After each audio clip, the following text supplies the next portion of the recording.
สบายดีทุกคนโอ้โหอันนี้ก็เป็นการเดินทางของน้องอาเซงครั้งแรกในชีวิตเลยนี่น้องอาเซงอันนี้ก็สิเป็นอาหารเช้ามื้อแรกของน้องอาเซงอาหารต่างถิ่นต่างแดนต่างเมืองต่างแขวงนะพี่น้องเนาะโอ้โหอันนี้เป็นการเดินทางครั้งแรกของน้องอาเซงในชีวิตถามน้องว่าตื่นเต้นบ่เซงน้องว่าตื่นเต้นเป็นครั้งแรกในชีวิตของน้องเลยบอกเพิ่นกับน้องอาเซงแล้วก็น้องฟาร์มนะพี่น้องเดินทางตั้งแต่เช้าๆมาแวะพักกินข้าวแคมแม่น้ำของนะพี่น้องเนาะแคมน้ำของฝั่งนี้ก็จะเป็นฝั่งลาวเด้อนี่ส่วนฝั่งนี้ก็จะเป็นฝั่งไทยนะพี่น้องเพิ่นบ่แน่ใจว่าจังหวัดหยังน่าจะเป็นจังหวัดเลยล่ะพี่น้องฝั่งไทยกำลังสร้างกันเจือนน้ำของอยู่เนาะโซนแก้วโอ้โห โซนแก้วก็น้องอาเซงเสียงเพิ่นว่าตื่นเต้นตื่นอกตื่นตาเพิ่นเห็นประเทศไทยแล้วเพิ่นว่าอันนี้ก็จะเป็นเฟรนช์ฟรายหรือว่ามันฝรั่งทอดนั่นเองนะพี่น้องเนาะครั้งแรกที่น้องอาเซงได้กินได้ชิมอาหารแบบนี้น้องอาเซงเพิ่นได้กินแบบนี้เนาะบอกว่าแซ่บเพิ่นว่าเคยกินอย่างแบบนี้มาก่อนหลังจากนั้นพวกเฮาก็มานอนพักอยู่ที่โรงแรมอยู่ที่ปากซันเมืองปากซันแขวงบุรีคำไซเนาะพี่น้องเนาะการเดินทางของเฮาก็ค่ำมืดพี่น้องเอ้ยบ่เพิ่นเลยต้องได้พักนอนเพราะว่าบ่เพิ่นบ่อยากไปค่ำอยู่บ้านบ่เพิ่นอยากไปแจ้งอยู่บ้านหลายกว่าเนาะพี่น้องบ่เพิ่นก็เลยตัดสินใจนอนกับน้องอาเซงแล้วก็น้องฟาร์มเตียงก็จะเป็นเตียงโค้แต่ว่าให้น้องอาเซงนอนขอบฝั่งนี้สาวฟาร์มนอนฝั่งนั้นบ่เพิ่นนอนกลางบ่แม่นนะพี่น้องบ่เพิ่นนอนขอบฝั่งนั้นสาวฟาร์มนอนกลาง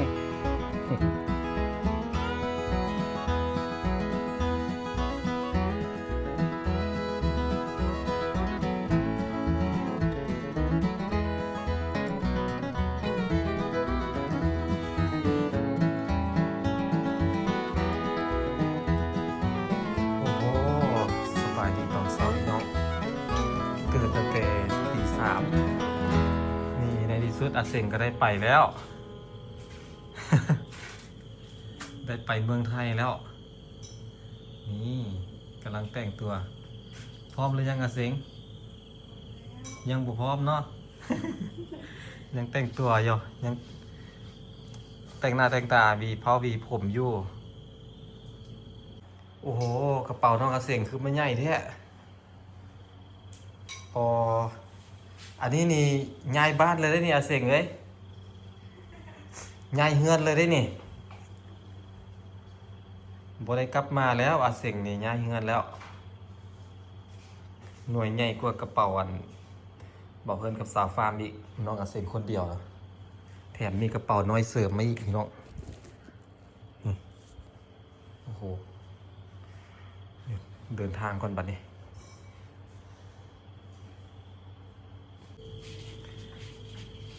งามแล้วงามแล้ว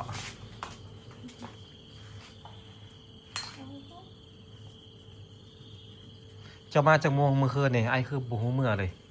9 โมงโอ้โห9 โมงไอ้รับละไอ้นอนเว้น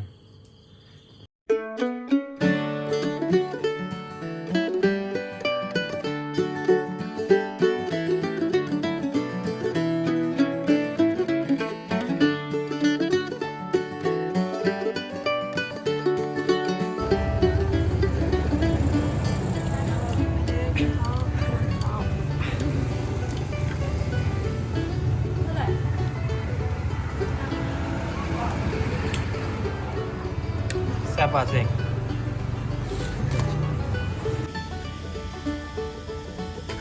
ตอนนี้เราก็แว่เศร้าเมื่อยนะพี่น้องแว่เศร้าเมื่อยอยากนอนแห้งแว่เศร้าเมื่อยก่อนกินข้าวก่อนพี่น้องเอ้ยกินข้าวรอบที่2 กินข้าวสวยเด้อนี่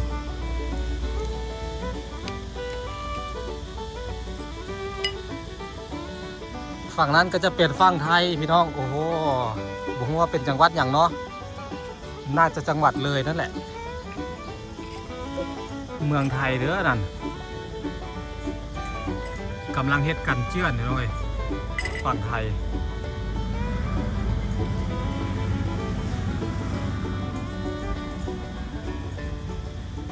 เดี๋ยวกินข้าวก่อนเศร้าเมื่อยนอนพักก่อนแล้วจังไปโต้มืดหมดแหละฮอดบ้านบ่เพื่อน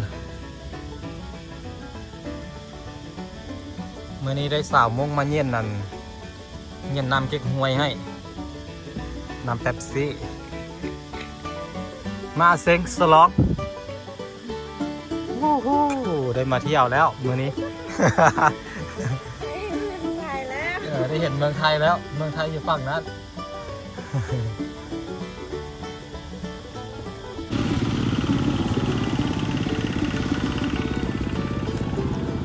โอ้โหเฟรนช์ฟรายอาเสียงลองซีเบิ่งเฟรนช์ฟรายนี่ขอบใจเด้อกินเลยกินบ่ได้กินบ่หมดก็ห้องมื้อน้ำใส่มือเลย โอ้โหไก่บ่เพิ่นก็ขันพี่น้อง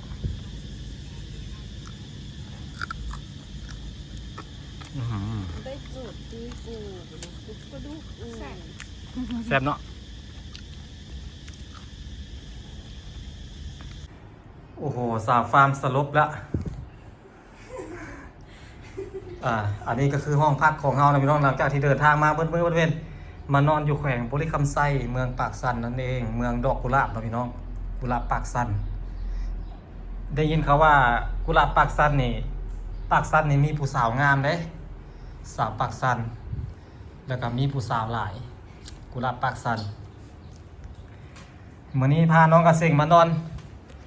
อันแขวงอันบุรีคำไซแล้วมื้อจังสิเดินทางต่อไปคำม่วนนะพี่น้องไปแขวงคำม่วนนี่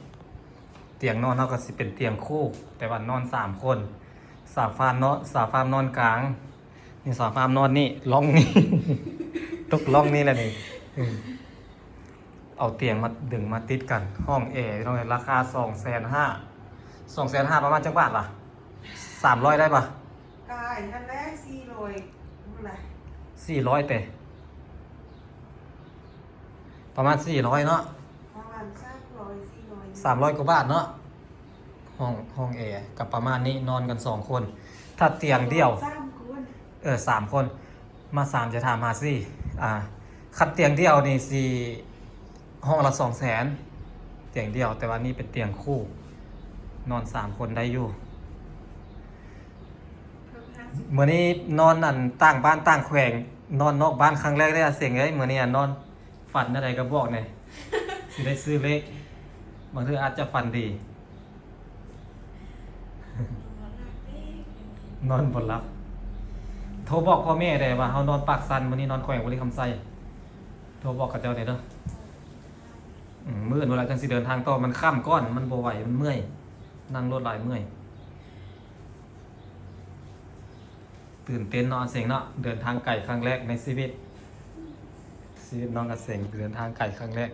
โอเคน้องพี่น้องเดี๋ยวเพื่อนครับน้องๆกับสาวฟาร์มพาขอตัวพากันอาบน้ำอาบในก่อน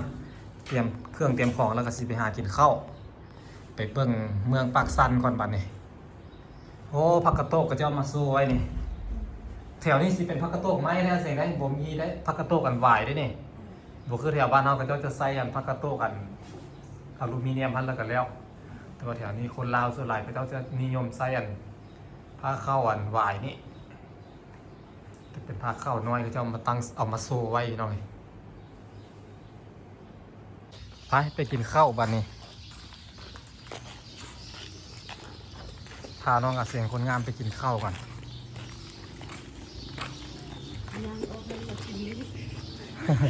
กินข้าวอยู่หันอยู่ใกล้ๆนี่แหละใกล้ๆบ่อนนั่นบ่อนเงินพักเลยติดเลยแหละบ่เหมือนใกล้เอาเลือกคนงามนี่เลือกยากเนาะ เอาอันนี้ให้ได้เอาวันผักกาดอันหมูกรอบผักกาดหน้าหมูกรอบ2แล้วเกากะเพราวะเอาไข่ดาวนำ1อันนี้เกาไข่ดาวอันนี้1อันนี้2โดย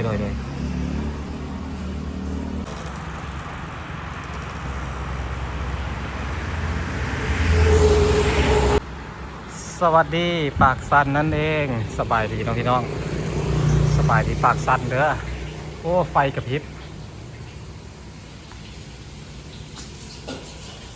หันมาทางนี้ดีกว่าเจอผู้สาวมาหันมาทางนี้เจอผู้สาวได้ดิ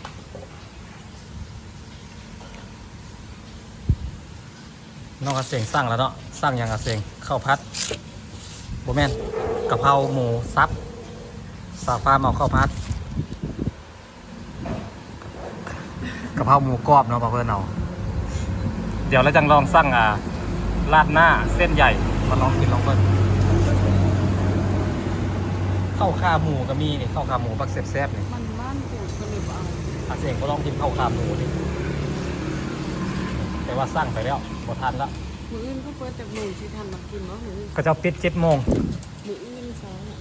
ทุ่มหนึ่งเดี๋ยวถามกระเจ้าเบิ่งก่อนโอ้เงินพักนี่ก็ถือว่าโอเคอยู่ได้กุ้งคำแพงเงินพักกุ้งคำแพงพี่น้องอยู่ปากสันบริคำใส่มาพักมาเซาได้เลยปลอดภัยหายห่วงโว้อันนี้ของเธอของน้องอาเสงอันนี้ก็ของเธอน้ำซุปเจ้าสิหาอย่างโบมีอันนี้บริกินไซเมนทุกวันนี้นี่ เคยกินมาเคยกินแล้วก็เปี้ยง โบแมน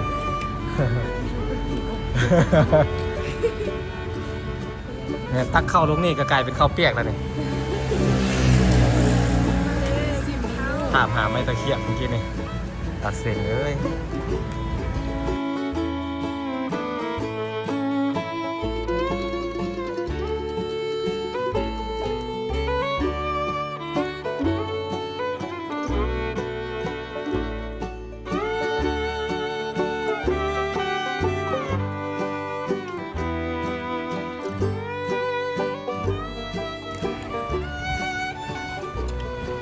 เป็นไงแซ่บอยู่ปะ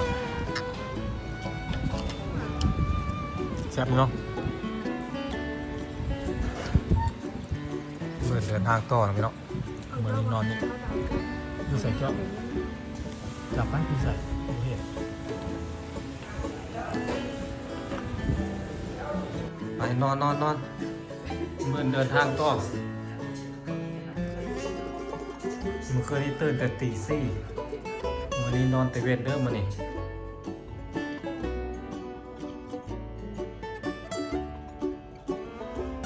โอเคสบายดียามมื้อเช้าเนาะพี่น้องตอนนี้ก็ตอนเช้าแล้วของเมืองปากสันเนาะพี่น้องแขวงบริคำไซเนาะเดี๋ยวเพิ่นสิเดินทางต่อกันมานี่ตื่นเช้ามื้อใหม่การเดินทางของบ่าวเพิ่นมันไก่เลยพี่น้องนะมันไก่ระยะทางจากสยบุรีไปแขวงขมวนเกือบ800 กิโลพี่น้องเอ้ย700กว่าเกือบ800คันบวกกับเฮาอันโค้งพุ่นโค้งพี่ไปหั่นมานี่บ่ได้ไปตามทาง GPS ที่GPS ให้มาน่ะ800ก็ได้พี่น้อง800พุ่นแหละของเพิ่นครับน้องๆก็สิออกเดินทางมื้อนี้แล้วพี่น้องรอให้น้องเพิ่นตื่นให้น้องอาเสงตื่นกับสาวฟาร์มตื่นแล้วก็เตรียมตัวอาบน้ำอาบในกินข้าวแล้วก็เดินทางต่อพี่น้องป่านนี้จากนี้ไปก็ระยะทางก็ประมาณ200เหลืออยู่ที่200 กิโลก็บ่ไกลไปได้200 กิโลก็ทางมันก็เริ่มดีพี่น้องโรงแรมที่บ่าวเพิ่นมานอนก็คือโรงแรมนี้เลยผมคำแพงนี่ถนนหนทางก็สิประมาณนี้ถนนดีแล้วจากนครหลวงเวียงจันทร์ลงมาหน่อยหนึง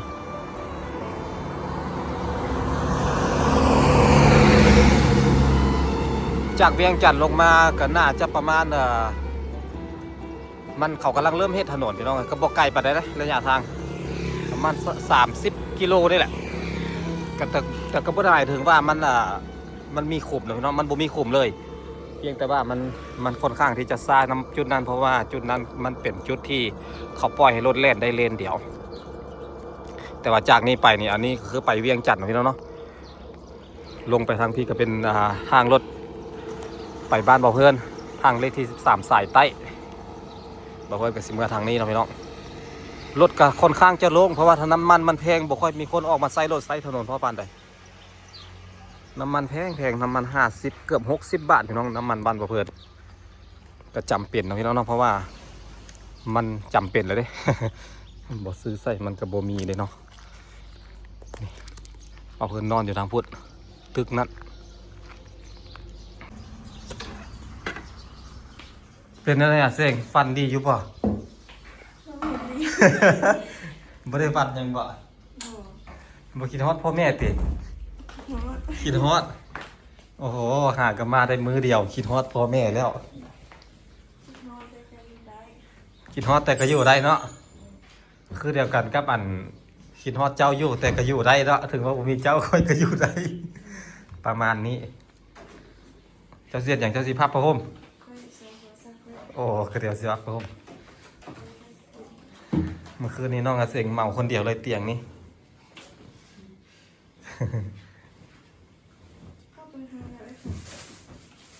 ยังคนเปิดละเจ้าเห็นละ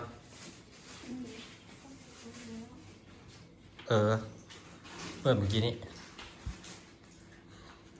เดี๋ยวเราสิหากินข้าวกินน้ำกันนะเตรียมเครื่องเตรียมของไว้แล้วก็สิเดินทางแต่เช้าเลย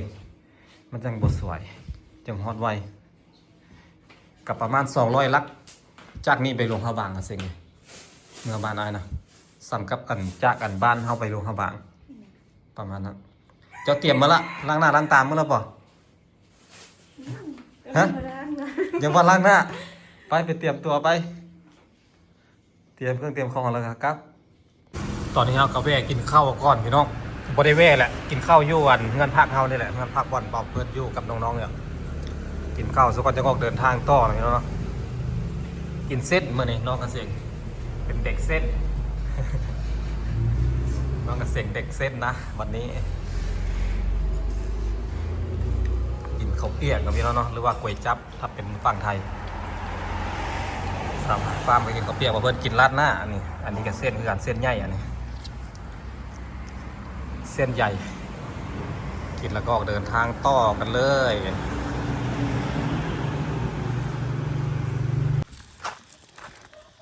ของฟ้าของต้นเด้อโดยอยู่ดีมีแห้งครับแพงคือเก่า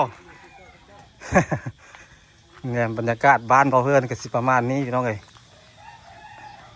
อายเลยน้องพ่นเอาอันเด้เรียบร้อยเลยบัดนี้อยู่หันโบอยู่โอ้ยเนาะโอ้โหอยู่ฟาร์มอันเสือกห้อยคออยู่กับทั้งคันเต็กอัน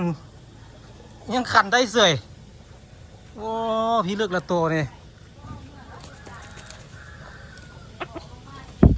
โอ้ขันเสยห้อยอันเสือกห้อยแข้งห้อยขาไว้อยู่กับยังขันห้อยแล้วได้เสียงได้ฮอดบ้านไหนแล้ว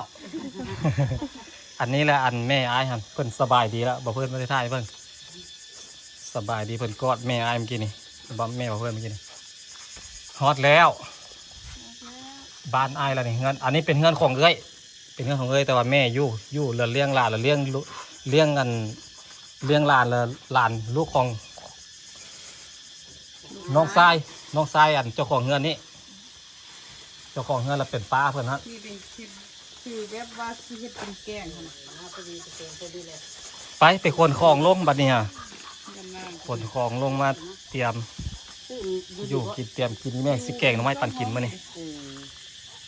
หน่อไม้อย่างแม่แหน่งหน่อไม้อย่างนี้หน่อไม้บงเฮาเลยแต่แกงหน่อไม้สดๆเลยมื้อนี้โอ้โหหน่อไม้แกงหน่อไม้มาเด้อพี่น้องหมดสุคนกินข้าวสวยมาเด้อกินข้าวเด้อทางนั้นเด้อกินข้าวสวยที่ไอ้พ่นแกงนอเองรักออกมาเนี่ยบอกว่าแล้วตอบว่าได้ไหนบอกไปกินเลยบ่เจ้าน้องจังไปหามันลองทรายเราจังไปริมน้ำเขามาเด้อทุกคนเด้อกินข้าวทำกันเด้อมื้อนี้ถ้าน้องอาเซงกินข้าวกัน หลังจากเดินทางมาเมื่อยมืดมือพี่น้องเอ้ยมืดเช้า2 มื้อ 2 คืน2 มื้อ 1 คืนเนาะ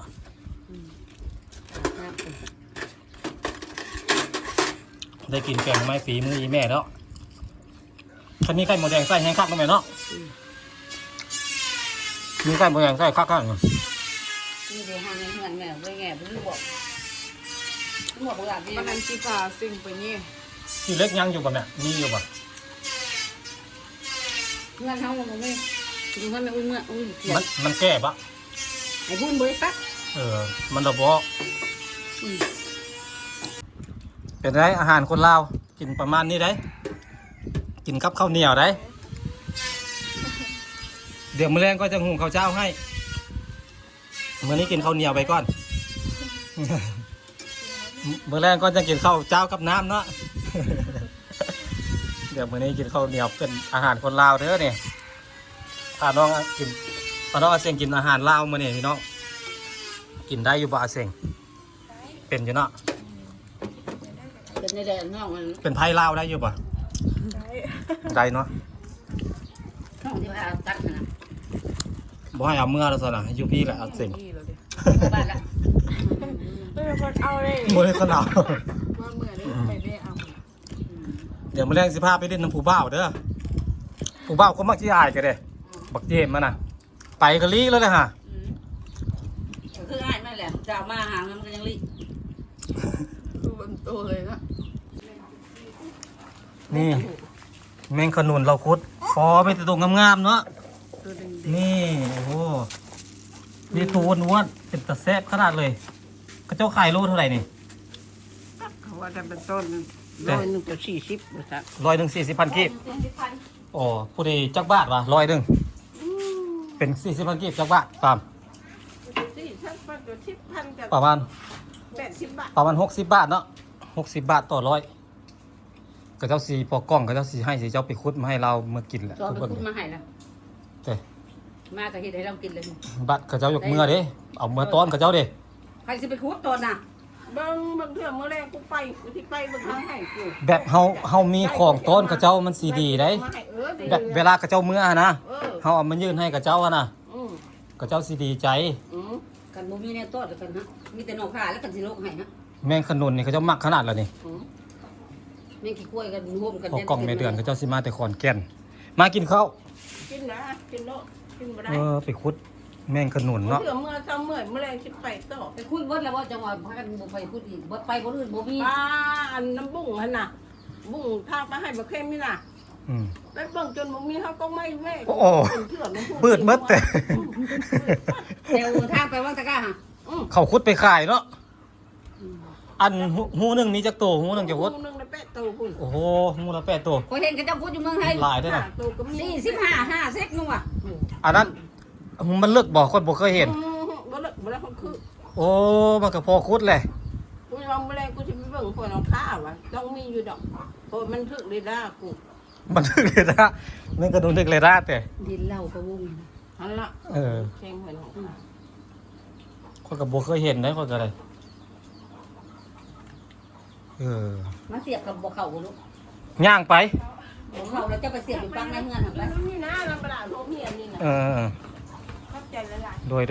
เอื้อนกินข้าวกับบกินน้ำซับ เอาไปเสียบปังในเฮือนปังตรงนี้มันบ่จะคักว่า แต่จากหัวเนาะเห็นหน้าเราจากหัวได้ไม่เท่าอันนี้นะไม่เท่าอันนี้นะค่อยมักอันเราจะฟังครับ ๆ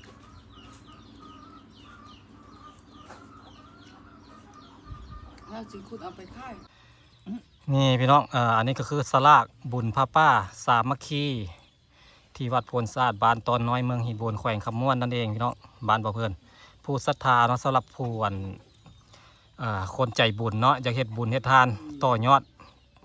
เฮ็ดบุญเฮ็ดกุศลนำบ่อเพื่อนให้บ่อเพื่อนเป็นสะพานให้ อยากเฮ็ดแบบใส่ซองบ่หรือว่าอยากเฮ็ดแบบเป็นต้นแล้วเอามาแห่ก็ได้คือกันพี่น้องแล้วก็เขียนชื่อเขียนเสียงนามสกุลชื่อเสียงแนะนามใส่ในต้นต้นเงินต้นคำมาเนาะแล้วก็แห่เป็นกองบุญก็ได้ หรือว่าจากใส่ซองก็ได้แต่แน่นอนว่าเฮ็ดเป็นต้นดีกว่าพี่น้องเอ้ยแต่ว่าสำหรับใครอยากเฮ็ดซองก็ได้แต่บ่เพื่อนอยากแนะนำให้เฮ็ดเป็นต้นดีกว่าเนาะบ่เพื่อนจะเฮ็ดให้ผู้ใดอยากร่วมทำบุญร่วมนำได้เด้อนี่ปัจจัยจำนวนเงินเป็นเงินกีบหรือว่าเป็นเงินบาทก็ได้คือกันพี่น้องเอ้ยนี่ขออนุญาตคุณพระศรีรัตนตรัยจงดลบันดาลให้ท่านพร้อมครอบครัวนี่จงประสบผลความสุขความเจริญอายุวันนะสุขภละปฏิทานธนาสารบ่มบัดทุกประการด้วยเถิดผู้ใดอยากร่วมทำบุญร่วมได้เด้อเดี๋ยวเพื่อนจะติดต่อเพื่อนผ่านทาง Line แอดหรือว่าทักเพจมาก็ได้พี่น้องเอ้ยเพจวิธีเล่าเหนือซื้อเดียวกันกับซ่องนี่แหละ ทักมาได้เลยเพื่อนพร้อมตอบได้ตอบตลอดเลย เปิดทำการตลอดเลย ติดต่อพูดคุยส่วนตัวเพื่อนได้ตลอดเนาะโอเคน้องพี่น้องอันนี้ก็เป็นวัดบ้านเบาเพลินเด้อนี่มื้อนี้มีงานพี่น้องเลยบ่แม่นมื้อนี้วันที่29มีงานบ้านเพื่อนเด็กกระเจ้ากำลังเอาโต๊ะเอาตั้งเอาเต็นท์เอาเครื่องเอาของลงอยู่เพื่อนเด็กน่าจะเป็นอาหารสัตว์มักโป่งนะพี่น้องเนาะป่าลูกโป่งบุญแล้วนี่เป็นไอ้ผู้สาวดีงามใช่ป่ะนี่สาวเหนือนี่นี่สาวเล่าวเหนือสาวมงนี่นี่ผู้สาวทั้งนั้นเลยมีแต่ เออ ผู้สาวมงมีแต่คนงามๆได้ มาจากคน มาที่ไหนมากันเท่านี้แหละ3 คน4 คน มา4 คนเสียงมื่นเฮาลงวัดเนาะมื่นมาวัดลงวัด แรงไม่เขากระเพาะแล้วนะเพิ่งเลย มื้อแรงมาเล่นมื้อแรงเฮามาเบิ่งกับเจ้าเฮ็ดมื้อแรงเบิ่งกับเจ้าเล่น ยังบ่มากด้วยว่ะ กับเจ้าซ้อมฟ้อน ไปปลูกซุปกันพุทธาม ตอนแรกพุ่นล่ะกับเจ้ามาเนาะ แรงแล้วเพิ่งเด็ก มีบุญพาป้าเด้อพี่น้องเพิ่นอยากร่วมทำบุญ น้องขึ้นอะไร ก็บอกเพิ่นเดี๋ยวเพิ่นสิเฮ็ดต้นเฮ็ดต้นกล้วยต้นนั่นเงินก่อน ทางเหนือ อันนี้อันเสียงซีอันนี้เนาะก็จะเฮ็ดเสียงซี เสียงซี่พูดเลยคนเพื่อนเสียงซี่ แล้วก็เจ้าก็ป้อนนั่นใส่อันนั้นแล้วก็เอามาที่คืออยู่อันวัดใหญ่หั่นเด้เฮาก็มาอ่านแล้วเฮาได้ใบหยังทึกใบดีหรือบ่ดีแบบนี้นะเฮาสิเป็นเคาะเข็นหรือว่าซกสตาร์เฮาสิเป็นแบบใด ใบอย่าง ก็คือใบเสียงซีนี้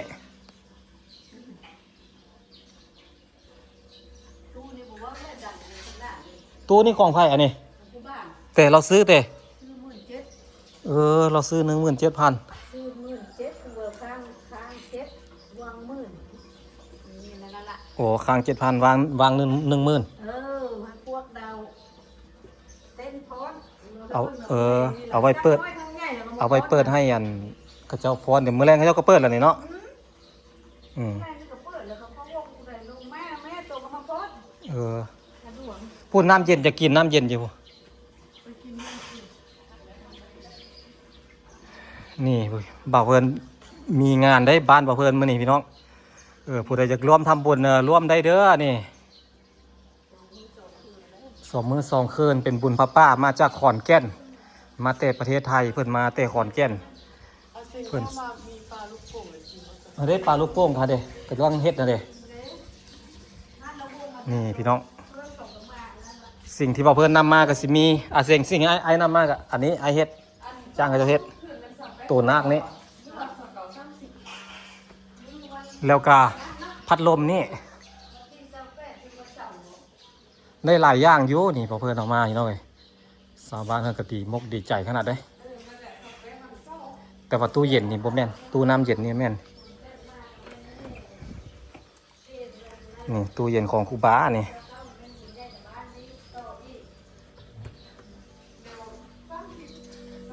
ตู้น้ำเย็นตัวนี้อันนั้นก็อ่างน้ำนะพี่น้องเราถังน้ำมาแต่ USA บ่ได้อันเด้ศรัทธาถังน้ำแม่ออกนางวรจักรนี่พี่น้องแล้วก็แม่ตุ้ยบัณฑิตจาก USA แต่อเมริกาคนศรัทธามาแล้วก็ได้อันถังน้ำมาใส่บ้านเพื่อนใส่วัดไม่เป็นฝาเซอร่านี่ก็ได้มาจากSCI อยู่เมืองไทยเพื่อนฝากมาให้เพื่อนซื้อก็ได้มาพี่น้อยประตูนั่นก็แม่นี่เนาะทางเดินแล้วก็หอเสี่ยงซี่นี่มีพระองค์หนึ่งมีพระ2 องค์อยู่นั่นองค์ละ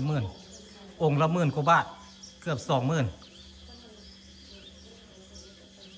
อันนั้นก็สิเป็นตู้ลำโพงดอกลำโพงงานแสดงนะพี่น้องเนาะบุหัววงใดมาวงใดนี่เขาจะออกมานี่ผู้ดีเจ้าอาวาสเพิ่นมาแล้วเพิ่นสิพามาเบิ่งพระพุทธโลกฝีมือเพิ่นเองเฮ็ดเองเลยเด้นี่ปั้นเองเฮ็ดเองสร้างเองเลย 2 องค์เนาะเขาเจ้าสิสมโพธิเมื่อใด โอ้ยปีหน้า ปีหน้า ปีหน้าเป็นสมบูรณ์ ปีหน้าจังสมโพธิเนาะ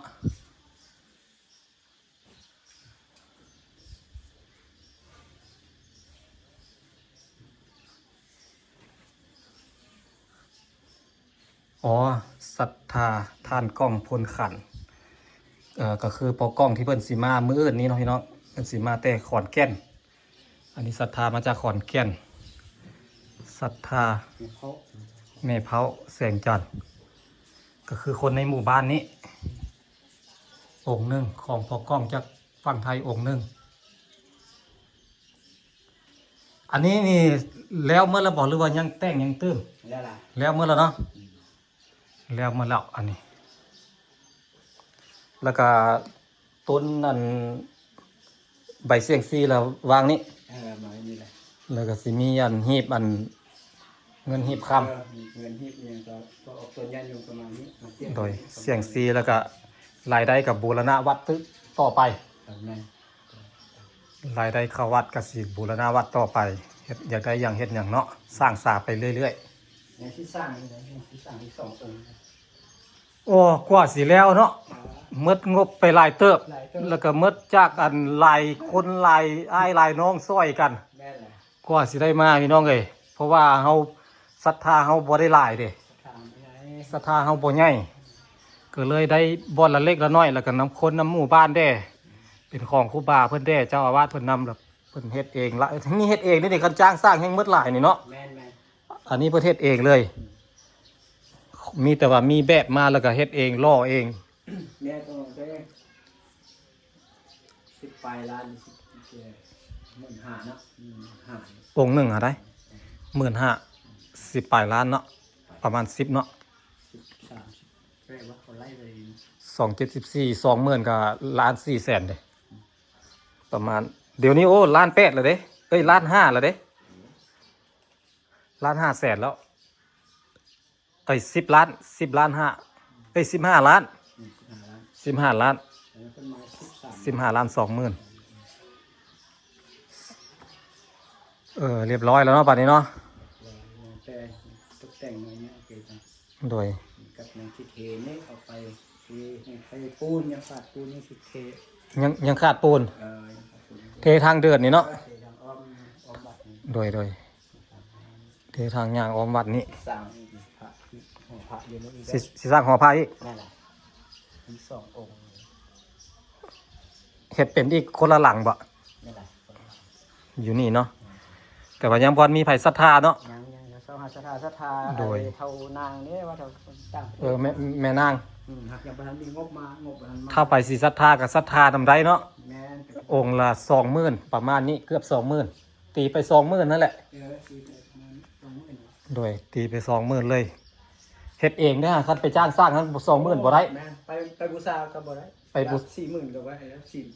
ไปบูชาแบบสำเร็จรูปมาเนาะ แม่น 3-4 หมื่นก็บ่ได้ ก็ว่าเขาจ้างสมมติว่าจ้างเฮ็ดอันนั้นนี่จ้างล่อจ้างสร้างเขามาเฮ็ดรับ40,000บ่เฮ็ดบ่ได้อันนี้เฮาเฮ็ดเป็นแล้วเฮาเฮ็ดอยู่ในวัดเฮาเลย โดย เองเลยมันก็เลย แล้วก็เงินเฮากับอันปัจจัยก็บ่หลายเนาะ จ้าง ปัจจัยก็บ่หลายก็เลยเอาเฮ็ดเอาเองเลยสร้างเอาเองเลย แล้วอันนี้ปล่อยลงแบบนี้เลยบ่เฮ็ดประตูปัญญังบ่ ปล่อยลง ปล่อยเท่านี้เลยเนาะ ปล่อยลงเลยมันจังลง โดยบ่ต้องเฮ็ดดอกเพราะว่ามันบ่มีหยังให้เอาดอกเนาะ เอามาบ่ไหวแล้วนะ เอาก็เอาบ่ไหวดอกองค์พระองค์บักใหญ่ๆแล้วแค่นี่ผ่ามันใหญ่ก็หมดทุกองค์นี่ โดย ดอนดูไปบ่ซ้ํดอนดูไปใหญ่เป็นเนี่ยป่ะ ดอนดูมีจักองค์ 2-3องค์อยู่อารามมันน่ะคันอยู่ในซิมมันใหญ่แท้ บ่ว่าอยู่ในอันนี้อยู่แบบอันนี้น่ะ บ่ มีองค์เดียวแต่ สองหรือองค์เดียวเขาก็เลยเขาไปอยู่ได้ทั้งไปสิ อันแรกบ่ได้สังเกตเนาะเห็นอยู่ค่อยก็แต่ว่าบ่ได้สังเกตเบิ่งดีเอาเรียบร้อยบัดนี้ยังบ่ได้ใส่ฟ้าใส่เพดานตินี่ แต่ว่านี่แหละว่าสิใส่อยู่บ่ใส่กระบุนงู คันใส่หันวิทย์อยู่บ่วิทย์ยอดอันนั้นอยู่บ่ ใส่กระต่ายก็ได้เฮ็ดเป็นหลุมนะ อ๋อ ใส่หลุม เฮ็ดหลุมมาเนาะ หลุม โดย หลุมก็บ่ได้ เดี๋ยวเขาน้อยสิไปเอาวันตู้ลำโพงมาถวายให้เจ้าเด้อ อ่า ซื้อมาให้เรียบร้อยละบ่อนที่เจ้าอันที่เจ้าอยากได้หั่น อ่าโอ้ดีแล้วจ้ะ อันของอันยี่ห้อ Apple นั่นแหละไปซอกหาก็เลยผู้ดีเห็นก็เลยเอาตัวนี้แล้วให้เพื่อนว่ามีไม้อันเดียว เท่าไหร่ราคามัน ราคา1,200,000แต่ว่ามีคนศรัทธามา เอา มีคนศรัทธามาแล้วแล้วพอดีเล่าเรื่องเล่าวปั่นเขาจะฟังเลยเดี๋ยวเขาจะว่าเดี๋ยวค่อยฮับเองว่าซะกับพอดีได้อันนั้นมาเดี๋ยวค่อยสิไปเอามาถวายให้มื้อนี้เลย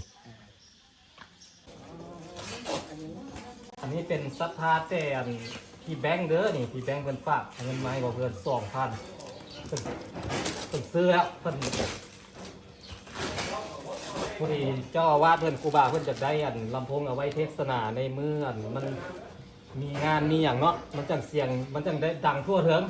สิว่าอย่างนึงก็ได้ถ้าเฮาไปเว้าคนเดียวนี่ห้องเป็นคอแตกก็บ่ได้ยินเนาะครูบาเนาะ งั้นแหละ ลองมาแล้วได้ยินปกติใช้งานได้ แต่ว่ายังพอได้สร้างแบตเหรอก็ออกเลยแกะกล้องเลยนี่ท่าน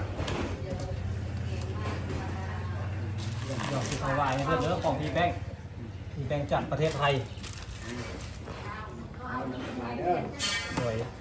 ร้านเรามีคนมีเทียนไหมเอาเทียนเลยท่านเลยลูกเทียนจะได้ เอาใส่ขันนี่มาก็ได้ เป็นของทาน อันนี้เราจะมีสิ่งหัวเนาะ จับเอาไปได้คุณนอนนะจับไว้ สวย จับแล้วก็สบายที่รถของเราจับอันนั้น จับเป็นแบบ จับเอาไว้ทำบานเด้อเดี๋ยวมันจะ โมตัสสะ เข้าโต ภะคะวะโต อะระหะโต อะระหะโต จับมาทุกว่า สัมมา สัมพุทธัสสะ พุทธัสสะ นะโมตัสสะ นะโมตัสสะ เข้าโต ภะคะวะโต อะระหะโต อะระหะโต สัมมา สัมมา สัมพุทธัสสะ สัพพุทธัสสะ นะโมตัสสะ นะโมตัสสะ เข้าโต ภะคะวะโต อะระหะโต อะระหะโต สัมมา สัมมา สัมพุทธัสสะ สัพพุทธัสสะ สาธุสาธุ สาธุสาธุ อะโหพุทโธ อะโหพุทโธ อะโหธัมโม อะโหธัมโม อะโหสังโฆ อะโหสังโฆ ขอบคุณพระพุทธเจ้า พระพุทธเจ้า ขอบคุณพระธรรมเจ้า พุทธธรรมเจ้า ขอบคุณพระสงฆ์เจ้า พุทธสงฆ์เจ้า จงมาเป็นที่พึ่ง จงมาเป็นที่พึ่ง เป็นที่ระลึก เป็นที่ระลึก ให้ประเสริฐของเฮา ให้ประเสริฐของเฮา สุทินัง สุทธินัง วัตเมธานัง พุทธเมธานัง ทานังเม ทานังเม ปาริสุทธัง ปริสุทธัง ขาน้อย ขน้อย หมายมี หมายมี ซื้อว่า ชื่อว่า ซื้อว่าซื้อ ชื่อแบงค์ ซื้อแบงค์ โดย ซื้อแบงค์ ชื่อแบงค์ ไอ้น้อมนำมาแล้ว เดนน้อมนำมาแล้ว เป็นวัตถุทาน เป็นวัตถุทาน ตู้ลำโพง ตู้ลำโพง เดี๋ยวถวายแก่พระภิกษุสงฆ์ มาถวายแก่ พระภิกษุสงฆ์ พระภิกษุสงฆ์ ขอให้พระภิกษุสงฆ์ ขอให้พระภิกษุสงฆ์ จงอุทิศ จงอุทิศ ส่วนผลบุญทั้งหลายเหล่านี้ ส่วนบุญทั้งหลาย ส่วนบุญทั้งหลายเหล่านี้ ขอไปฮอดไปถึง ขอให้ไปฮอดไปถึง พ่อแม่ครูบาอาจารย์ พ่อแม่ครูบาอาจารย์ คุณบิดาบรรดา สุริวาสดา พุทธิบุตตา สุติปตา สามีภรรยา สามีภรรยา และก็คาเถิด ได้ขอขาเถิด ก็หากท่านได้หับแล้ว ถ้าหากไปหับแล้ว ขาดตกทุกข์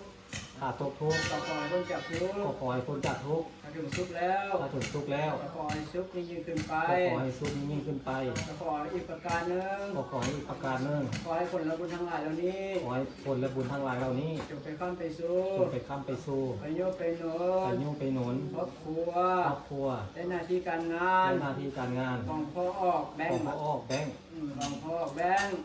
ขอให้ทุกข์ให้โศ ขอก ให้ทุกข์ให้โศก ให้โรคให้ภัย ให้โรคให้ภัย ให้ขอให้เก ให้ ณฑ์ ข้อให้เข็น ให้เวรให้กรรม ให้เวรให้กรรม ให้พญาธิโลคา ให้พญาติโล ข คา อให้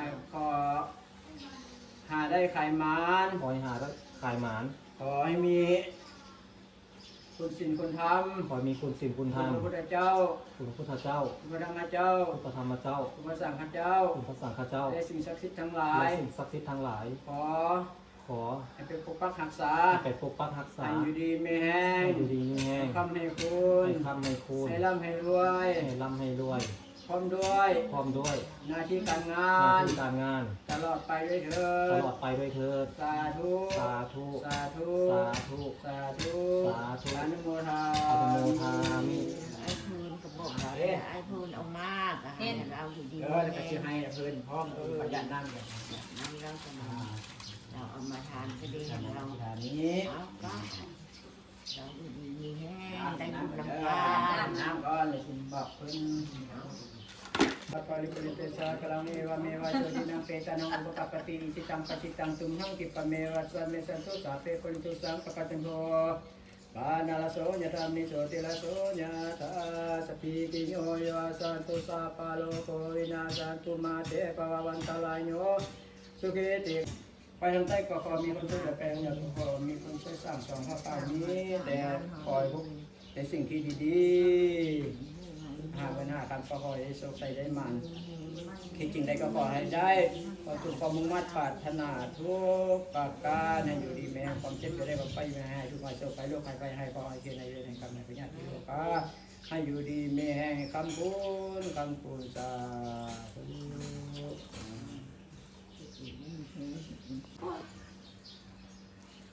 senyum terbuatnya malah cakapnya nana.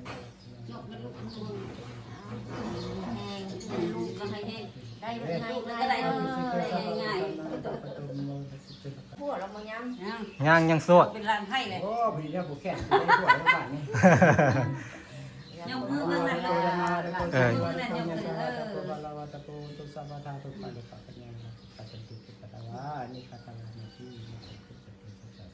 ผูกแขนให้น้องอาเซงก่อนบางเทื่อได้ลูกได้ผัวน้ำเขา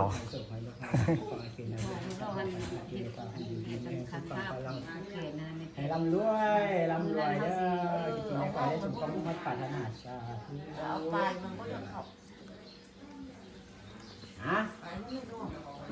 ผูกมองเขา ผู้เขา นี่ดอกกระเจียวดิอาเซงมาเบิ่งแม่ นี่แหละอยู่บ้านเพิ่นก็มีเพิ่นบอกเจ้าน่ะเจ้าว่าบ่มี นี่ดอกกระเจียวเด้อนี่ นายเพิ่นเนาะบ้านเฮาก็มีหลายเนาะ อันนี้เป็นน้ำยา ใครค่อยมีได้ มีบ่อาเซง แต่เจ้าว่ารุ่นนั้นกิน มันกินบ่ได้ติของอาเซงนะมันมีรุ่นกินได้กินบ่ได้ได้เอาญาติใส่ดอกกระเจียวนี่แหละให้โซกให้มานเด้อน้ำญาตินี่ เดยัดใส่ต้นนั้นเด้ ให้อยู่ดีมีแห้งตัวกำลังจูบเนาะ เอานั่นเด้ โอ้โหหลายดอกอยู่เด้นี่นี่มันได้บุญน้ำกัน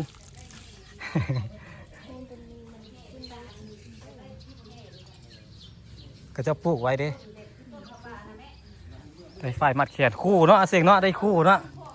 ไอ้ก็ได้คู่หนึงได้อันเดียวสาฟาร์มก็ได้คู่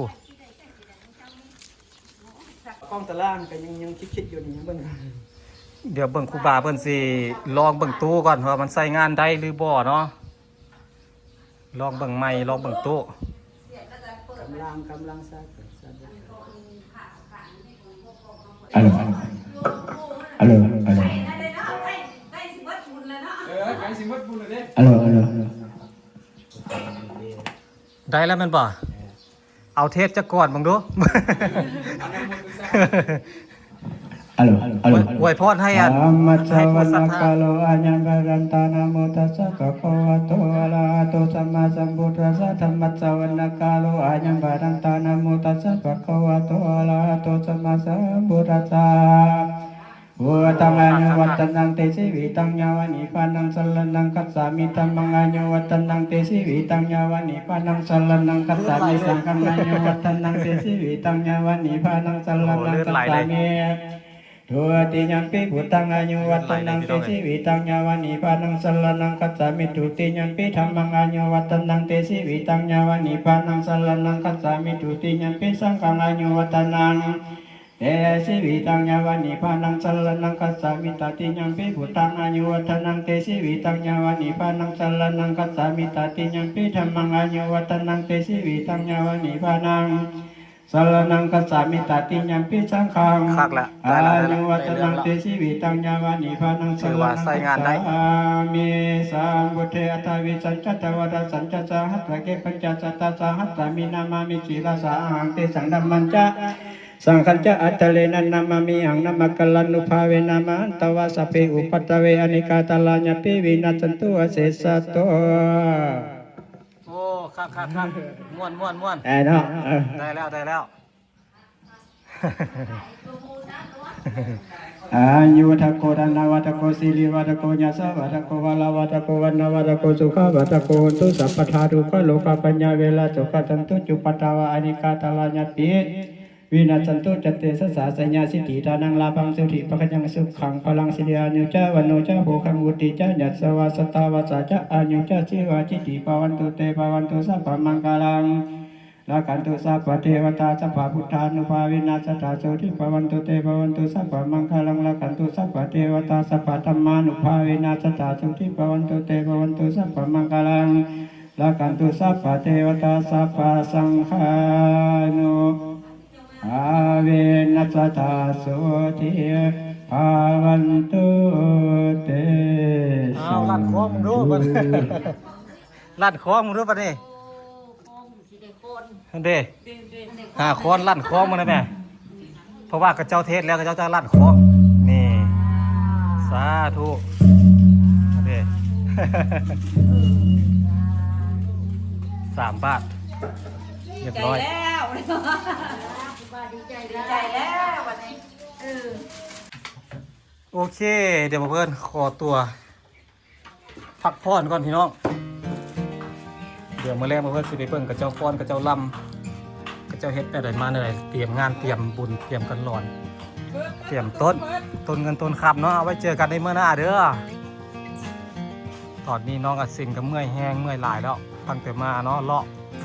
ล่อง